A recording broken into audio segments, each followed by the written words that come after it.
You often hear about high-profile artists and songwriters getting accused of plagiarism, either by other artists or band record companies or the family of a deceased musical legend. For example, in recent years, Pharrell Williams, Robin Thicke, and Ed Sheeran have all been accused of plagiarism by the Marvin Gaye family. Now, sooner or later, the more time you spend watching YouTube videos, you'll notice that there's videos out there from time to time where creators are putting in a lot of time and effort putting into the creation of the YouTube video, and then the video gets taken down for a copyright reason.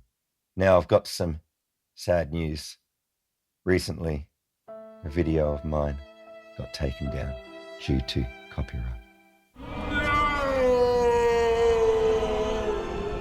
But thankfully, it's all sorted now. And so I went through that process and I learned a bunch of stuff. So I thought, what a great opportunity. I'll make a video here talking about copyright on YouTube here on the Crafty Music Tips YouTube channel. Now, if this is your first time to the channel, my name is Crafty. I live in Australia and I make YouTube videos about music. If you have a look into Google, you'll see that there's 3 different meanings to the word. One's a noun, one's an adjective, and another one is a verb. But really, put simply, it just means the right to copy. Now, this right you can own. It's usually automatically given to the originator of a work of some kind that needs copywriting. But you can also borrow it as well. Bart, we're just gonna borrow them. Oh, gotcha. And that's what I'm going to talk about here in this video, the way that you can legally borrow copyright. Now, in the US, there's a law which is called fair use. And in Australia, we've got something here. It's called fair dealing. Fair enough. Now, they're basically the same thing, except fair dealing is probably a little bit more restrictive. I'll get into that. I have a court order demanding an immediate halt to this unauthorized imitation. So the list of using a copyright under fair dealing is if you're using somebody else's copyright for research or study, you can use it for criticism or review. You can use it to parody or to satire. You can report the news. You can reproduce for professional advice or judicial proceedings. You can also enable a person with a disability to access copyrighted material. However, when you get into it, there are specific limitations to that. For instance, if you're using it for research, you can only use 10%. And also, possibly the most important thing that you can get out of this video is that you must acknowledge the source. Tomato sauce? No, the original author or owner of the copyright must be acknowledged. That's acknowledging a source. Oh, I see. Now, another really important tip here is you got to make sure that the copyright that you're using is transformative if you're using it in a criticism type of review kind of way. What does transformative mean?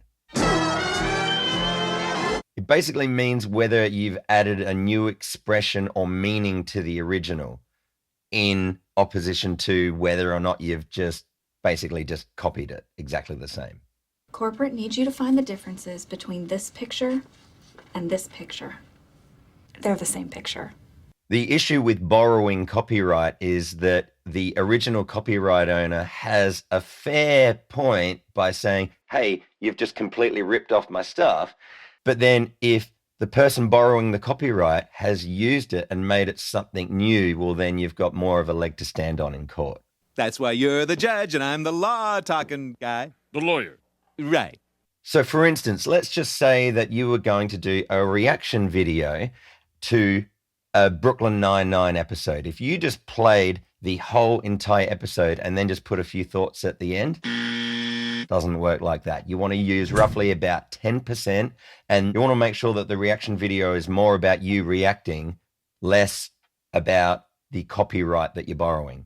Another way of looking at whether something is transformative or not, if you just post a picture of the Leonardo da Vinci's Mona Lisa on your Facebook, then that's not very transformative. Whereas if you design a collage which has got it in it, well, then that is way more transformative.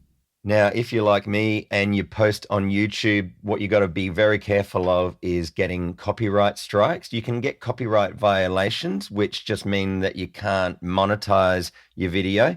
With copyright strikes, if you get up to 3, well, then your channel can be deleted. Gone. 3 strikes count. You're out.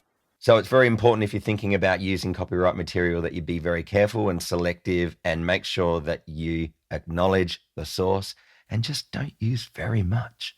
Be clever about it. Clever girl. All right, so there you go. Copyright. Did you learn much? If you feel like that you've still got questions, then find either a copyright lawyer or do some research yourself. A really good place for original artists to be able to find out any questions that you want to have answered is by contacting APRA AMCOS. And because I'm a nice guy, I'll leave a bunch of links below. Hopefully they will help you out as well.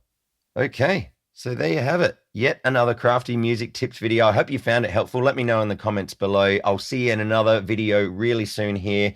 Go check out a bunch of the other videos on this channel that might be able to help you out. And I'll just sign off by saying you don't have to do everything right now. Just do the next thing.